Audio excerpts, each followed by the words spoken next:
¿Quién fue Karl Marx? Nacido en 1818, fue un filósofo intelectual, economista, liberal y revolucionario alemán.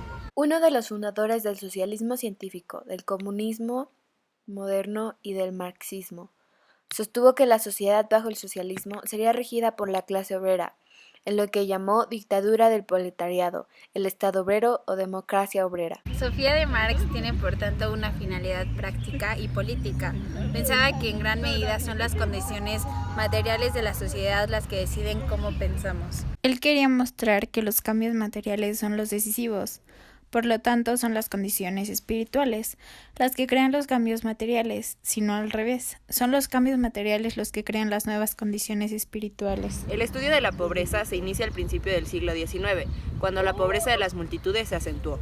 El estudio de la pobreza se inicia al principio del siglo XIX, cuando la pobreza de las multitudes se acentuó, principalmente en las sociedades más adentradas en la revolución industrial, como consecuencia de la aparición de nuevos factores de producción, así como de la pérdida de los medios de subsistencia y empleo. Según la idea del marxismo, considera que las clases sociales aparecen en las sociedades con división social del trabajo. La moral marxista consiste en liberarse de todo tipo de explotación. Según la investigación, Marx no utilizaría el término pobreza como miseria económica, sino varios conceptos como es la pobreza espiritual, material, ideológica, cultural y pobreza de varias naciones. Para esto Marx analizó tres conceptos de los cuales nosotros creemos que es por lo que tanto la pobreza mundial y actual se da. El primero es la esencia del ser humano, es buscar los medios materiales e indispensables para la vida y al no conseguir esos medios indispensables de vida padecería una miseria material, es decir, la ausencia de riqueza. La segunda es indagación de visión de pobreza. Esto se refiere a cómo se encuentra el obrero materialmente y la pobreza tanto cultural e intelectual que carece.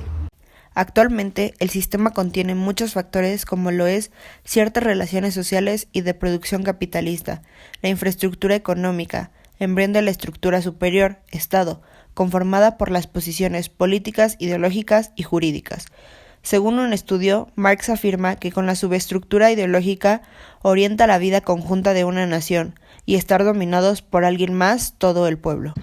Y finalmente está el efecto del dominio internacional del capital y del nuevo orden social.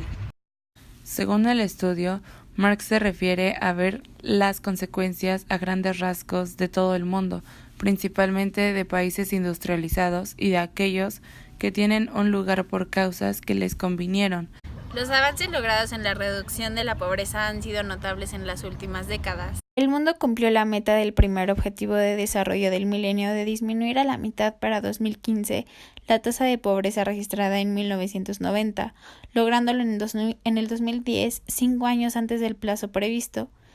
Pero pese a este logro, la cantidad de personas que viven en condiciones de pobreza extrema en el mundo siguen siendo inaceptablemente alta. Actualmente, México es un país en el que se encuentra en números alarmantes, debido al porcentaje de pobreza que existe. En cuanto a la pobreza nacional, actualmente México es un país en el que se encuentra en números alarmantes, debido al porcentaje de pobreza que existe.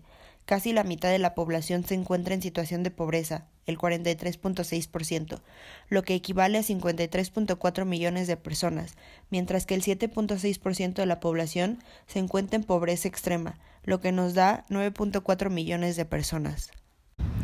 Gracias a los postulados de Marx aprendimos más acerca de la distribución de riquezas según a lo visto en clase, como también en páginas de internet acerca de Marx y sus postulados.